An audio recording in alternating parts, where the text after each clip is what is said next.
마태복음의 말씀을 통해서 하나님이 허락하신 은혜들을 나누겠습니다.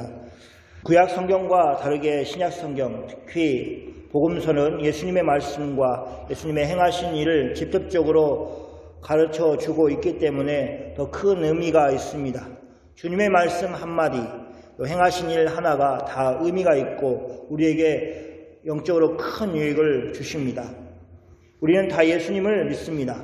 예수님을 믿는다는 것은 다 같지만 그것을 어떻게 삶 속에서 실천하는가 하는 부분에서는 조금씩 다르게 나타날 때가 있습니다. 그것은 민족적으로 또 연령적으로도 조금씩 다를 수 있습니다. 그러나 우리가 조금씩 다른 것 안에도 그 나름대로의 이유가 있다는 것을 기억해야 합니다. 예를 들면 장로교는 말씀을 아주 중요시합니다. 그래서 말씀을 잘 들을 수 있도록 교회를 만들고 또 교회 유치들을 정합니다. 여러분이 뉴질랜드 관광지를 가서 오래된 교회에 가보시면 아주 높은 곳에 단이 있는 것을 볼 때가 있습니다. 모든 교회가 다 그런 것은 아니지만 그렇게 높은 곳에 단이 있는 교회들의 특징이 있습니다. 그럼 왜 그렇게 설교단을 높은 곳에 만들었겠습니까? 하늘에 계신 하나님께서 목사님을 통해서 하늘에서 말씀을 자신들에게 주신다는 것을 상징적으로 보여주기 위해서 그렇게 단을 높은 곳에 짓고 설교자가 높은 곳에 올라가서 마치 하늘에서 하나님이 말씀하시는 것처럼 말하도록 되어 있는 것입니다. 그 단 위에서 설교하시는 목사님은 어떤 마음을 가지고 설교를 하겠습니까? 한마디 한마디를 하나님의 말씀을 개헌하기 위해서 기도하고 또 말씀을 준비하고 또 선포하였을 것입니다. 그 말씀을 듣는 청중들은 또 어떠하였겠습니까?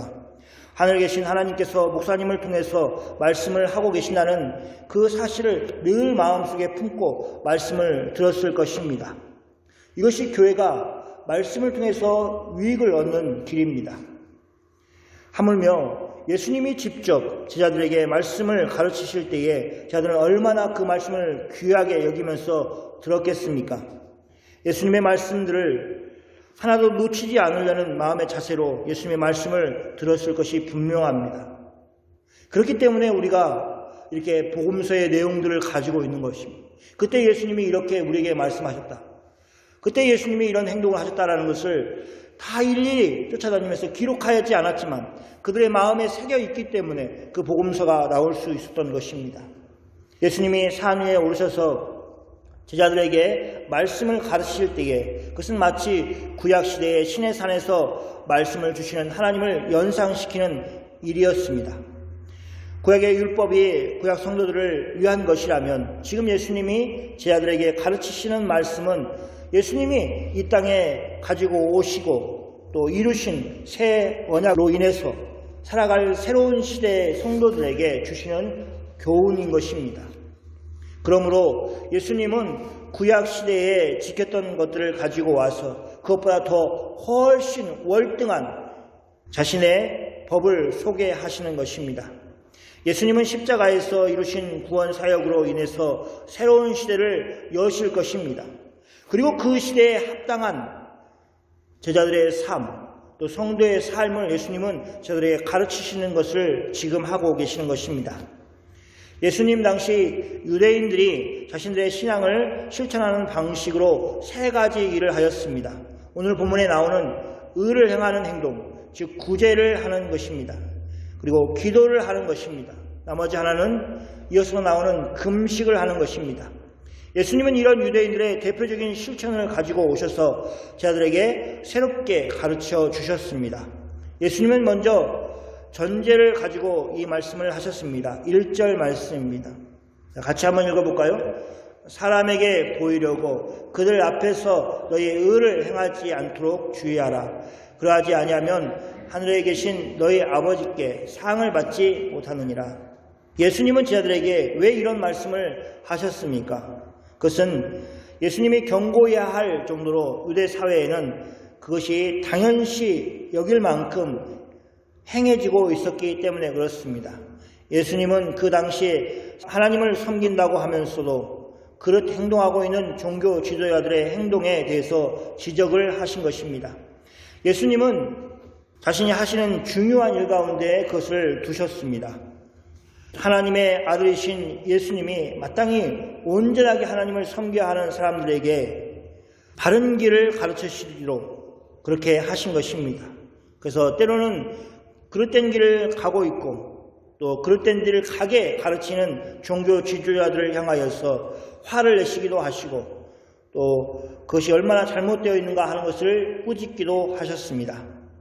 이 예수님의 말씀은 제 아들에게 의를 행하지 말라고 하시는 말씀이 아닙니다. 사람들에게 보이려고 의를 행하는 것에 대하여 주의를 하신 것입니다. 사람들에게 보이려고 의를 행하지 않도록 주의하라는 이 말씀을 잘못 이해한 가장 나쁜 예는 의를 행하는 일에 아주 소극적이 된다는 것입니다. 더욱이 의를 행하지 않으려는 사람들이 자신들을 합리화시키는데 이 말씀을 사용하는 것이 가장 나쁜 예일 것입니다. 여기 특별히 예수님은 하늘에 계신 너희 아버지께 상을 받지 못하느니라 라고 말씀하신 것은 당시 지도자들이 특정을 한다면 바리새인들이 사람들에게 보이려고 사람들 앞에서 그들의 의를 행하는 것이 하나님의 상을 기대하고 있는 일이었기 때문에 그렇습니다. 그들은 하나님으로부터 상을 받기를 원하여서 그 일을 하였습니다. 그러나 예수님은 단호하게 그런 행동은 결코 하나님의 상을 받을 수 없다고 말씀하고 계십니다. 의를 행하는 것에 구체적인 예로 예수님은 구제를 들고 있습니다. 이것은 그 당시 유대인들의 생각과 관련이 있습니다. 사도행전을 시작하는 부분에서 베드로와 요한이 성전에 기도하러 갈 때 날 때부터 안진뱅이인 사람이 구걸하는 것을 보았습니다. 베드로는 자신에게 금이나 은은 없다고 말하였습니다. 그 사람은 분명 금전적인 이익을 위해서 그 자리에서 구걸을 하고 있었을 것입니다. 그러나 베드로는 그런 것은 없지만 자신에게 있는 나사렛 예수의 이름으로 일어나 걸으라고 선언하였습니다. 그리고 그 사람이 걷게 되었습니다. 이 일화에서도 알 수 있는 것이 무엇입니까? 성전에 들어가는 사람을 상대로 구걸을 하는 것이 일상의 일이었다는 것입니다.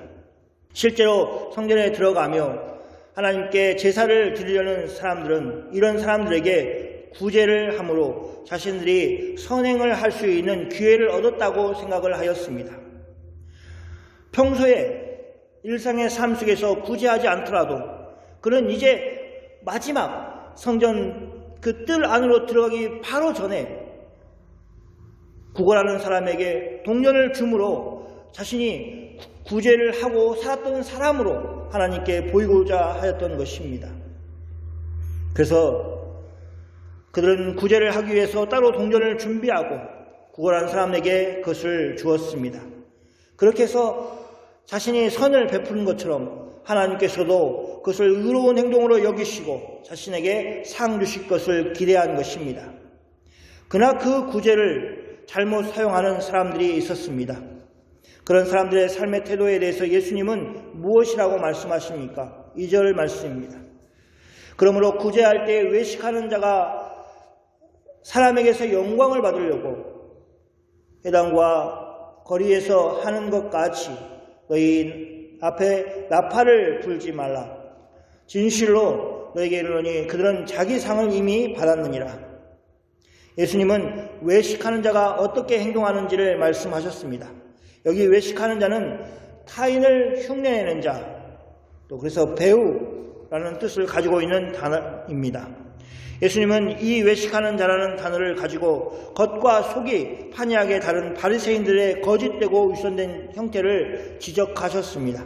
그들은 겉으로는 가난한 사람들을 돕는 것이냐 행동하였지만 속으로는 오직 자신이 하나님께 상을 받는 일에만 온통 관심을 가지고 있는 사람들이었습니다. 그들은 구제를 하면서 자신이 하는 행동을 다른 사람들에게 알리려고 나팔을 불었습니다. 그래서 자신이 어려운 사람들을 어떻게 구제하고 있는가를 다른 사람들이 보도록 하였습니다. 그것을 통해서 다른 사람들이 자신을 존경하도록 또 따르도록 만들었습니다. 바리새인들이 그렇게 하는 자기 나름대로 이유가 있었습니다. 그것은 일반 백성들이 하나님의 말씀하신 어려운 이웃을 위하여 구제하라는 그 말씀을 실천하지 않았기 때문에 자신들이 본을 보이기 위해서 그렇게 하였다고 말합니다. 그러나 그들의 외식은 자신을 속이는 것이 되었습니다. 다른 사람에게도 아무런 영적인 유익을 줄 수 없는 일이 되어버렸습니다. 너무 마음이 높아진 사람은 다른 사람이 다 알고 있는 그 사람의 어리석음을, 그 자신의 어리석음을 보지 못합니다. 그래서 자기 자신은 옳다고 주장하지만 다른 사람들은 그 말에 수긍해 주지 않는 일이 벌어집니다. 여기서 우리가 놓치지 말아야 할 것이 있다면 그것은 여기 외식하는 자들은 바리새인들로 유대인들의 지도자들이었다는 것입니다. 그들은 일반 사람들의 종교적인 그 부분을 이끌어가야 될 지도자였습니다. 그런데 예수님은 지금 제자들에게 그렇게 행동하지 말라고 하시면서 제자들을 앞으로 교회를 이끌어가는 지도자가 될 것이라는 것을 미리 말씀하고 있는 것입니다. 보여주고 있는 것입니다. 유대 종교 지도자들인 바리새인들이 외식하는 모습으로 신앙생활을 한다면 그들의 행동을 보고 신앙생활을 하는 일반 백성들은 어떤 모습으로 신앙생활을 하겠습니까? 당연히 그들은 자신들의 지도자 내지는 스승들이 보여주는, 그 바리새인들이 보여주는 모습 그대로 신앙생활을 할 것입니다. 어쩌면 그들보다 더 나은 신앙생활을 할 수 있는 기회들을 박탈당한 것입니다. 그것은 참으로 기대하기 어렵습니다. 오히려 바리새인들의 그 외식하는 모습보다도 더 못한 신앙생활을 할 수밖에 없도록 바리새인들이 그들의 앞을 막아버린 것입니다. 예수님은 제자들이 그 길을 걸어가기를 원치 않으셨습니다. 그래서 그 길을 한마디로 이렇게 말씀하십니다. 진실로 너에게 이르노니 그들은 자기 상을 이미 받았느니라. 바리새인들은 분명 하나님께서 주시는 상을 기대하고 그렇게 행동하였습니다. 그러나 예수님은 그들은 하나님의 상을 받지 못한다고 말씀을 하고 계십니다. 왜냐하면 그들은 하나님의 상이 아닌 자신의 상을 이미 받았기 때문에 그렇습니다.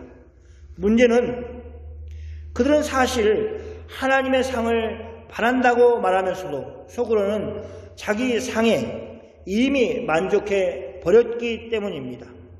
이것은 아주 심각한 문제입니다. 사람들은 그 일에 대해서 타협을 얼마나 잘하는지 모릅니다. 하나님의 상을 받기 위해서 소원하는 사람들이 주는 칭송을 멀리하지 않으면 많은 사람들이, 세상 사람들이 보내는 칭송에 취해서 하나님의 상을 받는 것을 포기해 버리는 것입니다. 얼마나 쉽게 만족을 해서 세상의 것에 만족하고 세상 사람들의 칭송에 만족해서 하나님의 인정하심과 하나님의 상주심을 거절하며 살아가는 사람이 얼마나 많습니까? 그것은 신실하게 했던 믿음의 사람들이 하나님이 주신 은혜를 받고 그 은혜 때문에 더욱이 하나님께 나아가는 모습이 아니라 그 은혜에 빠져서 허덕이며 하나님을 잃어버리고 살아가는 모습에서 더 극명하게 나타납니다. 그래서 그것이 하나님의 주신 은혜임에도 불구하고 어떤 사람에게는 그것이 자신의 잘못으로 인해서 저주가 되어버릴 때가 있는 것을 우리는 잘 알고 있습니다. 그럼 예수님의 제자들은 어떻게 살아야 합니까? 3절과 4절 말씀입니다. 너는 구제할 때에 오른손이 하는 것을 왼손이 모르게 하여, 같이 하겠습니다. 내 구제함을 은밀하게 하라. 은밀한 중에 보시는 너희 아버지께서 갚으시라. 예수님의 제자들은 구제할 때 오른손이 하는 것을 왼손이 모르게 하여야 합니다. 그것은 다른 말로 하면 은밀하게 하라는 것입니다. 이 말씀에 대해서 종교개혁가 루터는 이렇게 말하고 있습니다. 오른손으로 일을 해놓고 왼손으로 그 결과를 거두려고 하지 마십시오. 정말로 오른손이 하는 일을 왼손이 모르겠습니까? 그럴 수 없을 것입니다. 그래서 이 루터의 말이 더욱 의미가 있습니다. 구제라는 일을 해놓고 그 결과를 거두려고 하는 그 마음을 버리라는 것입니다.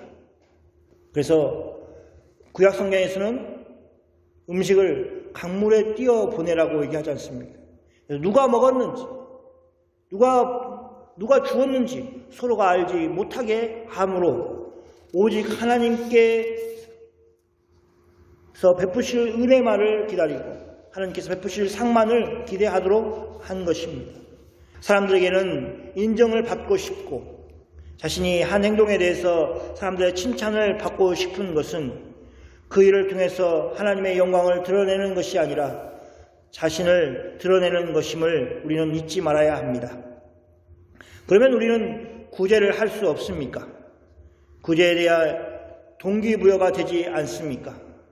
이름을 불러주고 박수를 쳐주는 일이 사라지면 우리를 구제하는 일에 적극적으로 나서지 못하게 만듭니까? 그리스도는 그렇지 않습니다.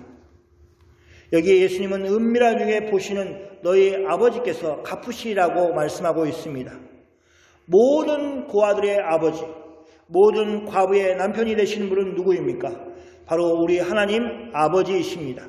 그러므로 예수님은 구제를 한 그 일에 대해서 하나님 아버지께서 직접 갚으시라고 말씀을 하고 있는 것입니다. 여기 갚으시라라는 말에 직역하면 그의 합당한 양을 어김없이 되돌려 준다라는 말씀입니다. 그것은 예수님의 약속입니다. 그 일을 하나님 아버지께서 행하실 것입니다. 그러니 그보다 더 큰 동기부여가 어디에 있습니까? 우리가 은밀한 중에 하여도 다른 사람들이 알지 못한다 하더라도 하늘에 계신 우리 아버지께서 보시고 그것에 대해서 갚아주실 것을 예수님이 약속해 주시는 것입니다. 저는 그리고 그 갚아주심이 꼭 천국에서의 일어나는 일만이 아니라고 생각합니다. 바로 이 땅에서 하나님께서 그 일을 행해 주실 것입니다. 그래서 교회는 구제 사역을 초대교회 때부터 열심히 실천하였습니다. 우리가 아는 것처럼 집사직이 생긴 것도 예루살렘 교회가 구제의 일을 제대로 잘 하기 위해서 생긴 것입니다. 초대교회뿐만이 아닙니다. 조국 대한민국의 교회가 태동할 때에도 구제 사역은 아주 중요한 역할을 하였습니다. 그것은 사람들의 마음을 열어 복음을 듣게 하는 일을 하였습니다. 우리가 사는 뉴질랜드는 비교적 복지가 잘 돼 있는 나라입니다. 그럼에도 불구하고 사각지대는 있을 수밖에 없습니다. 그래서 어디에는 어려움에 처해 있는 사람들이 우리의 주위에 있습니다.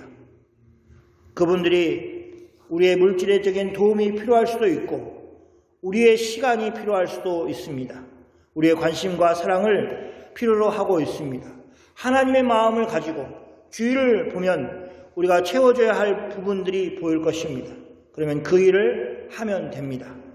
그럴 때 하나님이 기뻐하십니다. 하나님이 영광을 받으십니다. 그리고 우리에게 약속하신 것처럼 하나님 아버지께서 친히 갚아주시는 은혜를 베풀어 주실 것입니다. 두 번째는 예수님의 제자들에게 기도하는 것에 대해서 말씀하고 있습니다. 예수님은 제자들에게 기도할 때 외식하는 자와 같이 하지 말라고 말씀하십니다. 그들은 어떻게 기도하였습니까? 그들은 사람에게 보이려고 회당과 큰 거리 어귀에 서서 기도하는 것을 좋아하였습니다. 예수님은 외식하는 사람들이 회당과 큰 거리 어귀에 서서 기도하였다고만 제자들에게 말씀하신 것이 아니라 그들이 왜 그렇게 하였는지 하는 것을 말씀하고 있습니다. 그들은 사람들에게 보이려고 그렇게 하였습니다. 그뿐 아니라 그들은 그렇게 기도하는 것을 좋아하였습니다. 그러므로 예수님은 외식하는 자의 마음이 어떠한지를 잘 알고 계신다는 것을 보여주고 있습니다. 그들이 무슨 생각으로 그렇게 회당이나 큰 길 어귀에서 기도하는가 하는 것을 예수님은 간파하고 계신 것입니다. 그들은 이미 자기의 상을 받았습니다. 앞에서 이야기한 것처럼 그들은 하나님의 상이 아닌 사람의 상, 자기 상을 받았습니다. 그 말은 다르게 이야기한다면 하나님의 상을 기대할 수 없는 것입니다. 그럼 예수님은 제자들에게 어떻게 기도하라고 말씀하십니까? 6절 말씀입니다. 같이 한번 읽어볼까요? 너는 기도할 때에 내 골방에 들어가 문을 닫고 은밀한 중에 계신 내 아버지께 기도하라. 은밀한 중에 보시는 내 아버지께서 갚으시리라. 다른 사람에게 보이려고 회당이나 거리에서 기도하는 것이 아니라 자신의 골방에 들어가 문을 닫고 기도하라고 예수님은 말씀하십니다. 예수님은 골방에 들어가는 것뿐만 아니라 그 문을 닫기까지 하여서 제자들이 기도할 때 온전히 방해받지 않고 하나님 아버지께만 기도할 수 있는 상황을 만들라고 이야기하고 계십니다.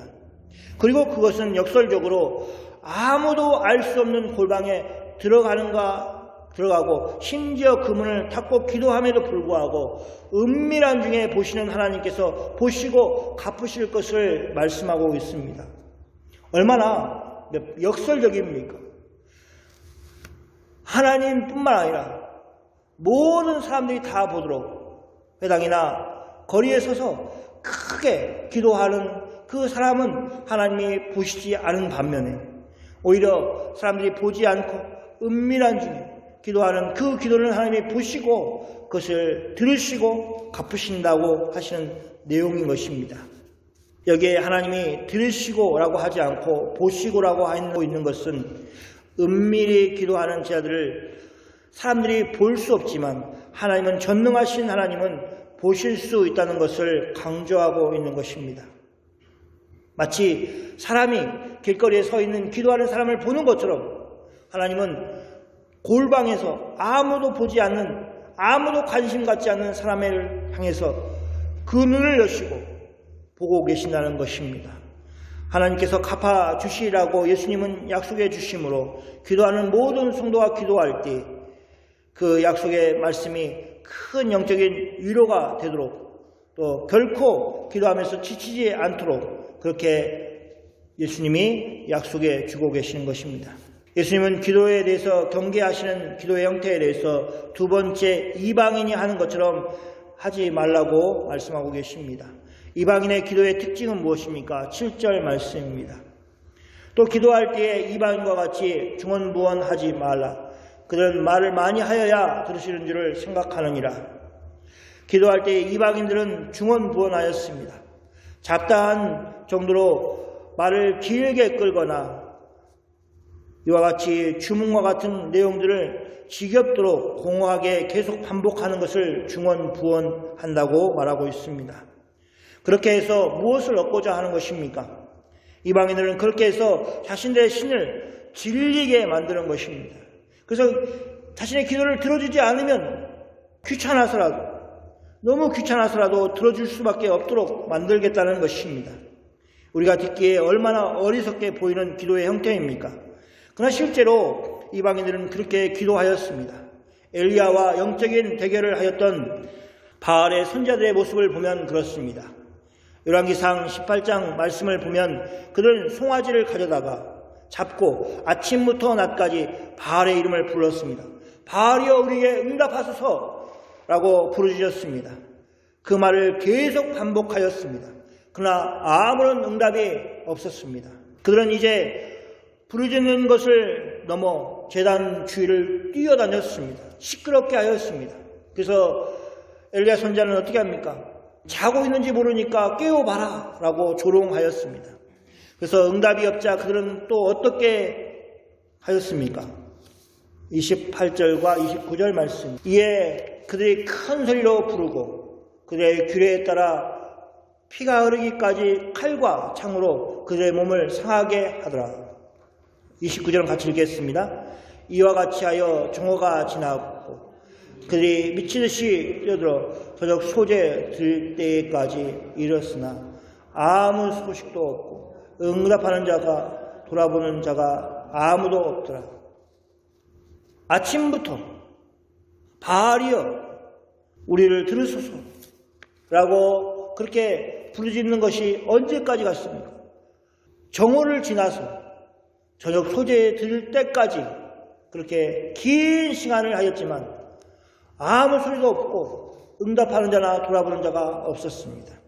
아무리 큰 소리로 부르짖고 또 피가 흐르기까지 칼과 창으로 자신의 몸을 상하게 하였지만 그는 아무 응답도 얻지 못하였습니다. 여기 보면 그렇게 하는 것이 그들의 규례라고 말을 하고 있습니다. 그때만 그렇게 특별하게 자신의 몸에 상처를 주면서까지 부르짖는 것이 아니라 규례 가운데 있기 때문에 그들이 늘상 그렇게 하였다는 것을 말하고 있습니다. 그런 이방인들의 기도는 어떻게 되었습니까? 심지어 몸을 상하게 하면서까지 했던 기도의 결과는 어떻습니까? 아무 소리도 없고 응답하는 자나 돌아보는 자가 아무도 없었습니다. 이것이 이방인들의 중언부언하는 기도의 결과입니다. 그것은 그들이 기도를 더 열심히 하지 않았기 때문에 어떤 일이 일어난 것이 아니라 그들이 헛된 대상을 향하여 헛된 말로 외쳤기 때문에 아무런 결과물도 얻을 수 없었던 것입니다. 예수님의 말씀 속에 그 해답이 나오고 있습니다. 8절 말씀입니다.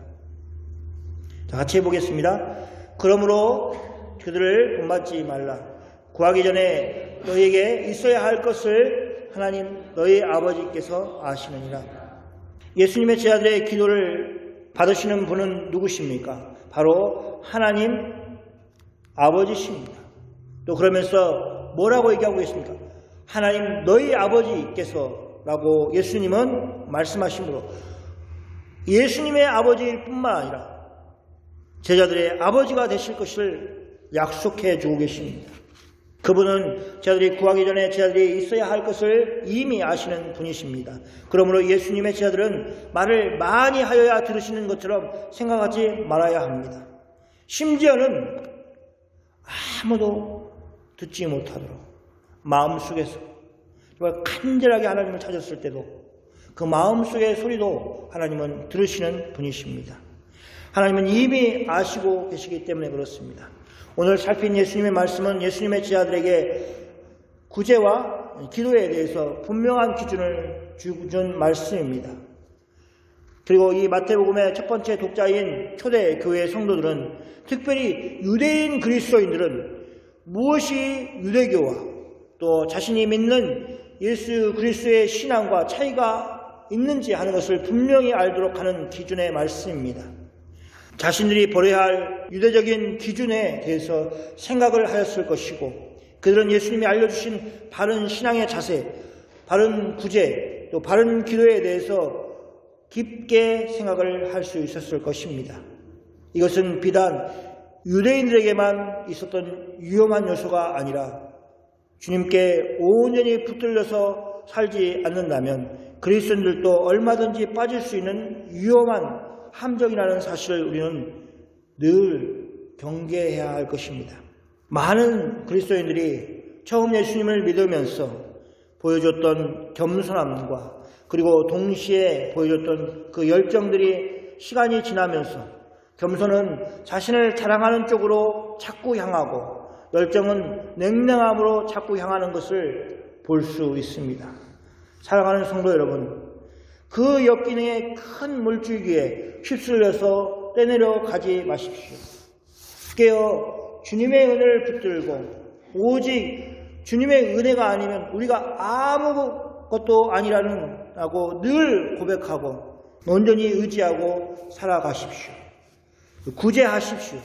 자신을 자랑하기 위해서가 아니라 하나님의 은혜에 감사하고 그 은혜를 다른 사람들과 나누기 위해서 구제하십시오. 그러다 보면 본인의 힘으로 할 수 없는 일이 얼마나 많은지 깨닫게 될 것입니다. 그럴 때 좌절하지 말고 주님께 기도하십시오. 주님이 반드시 여러분의 기도를 보시고 갚아주실 것입니다.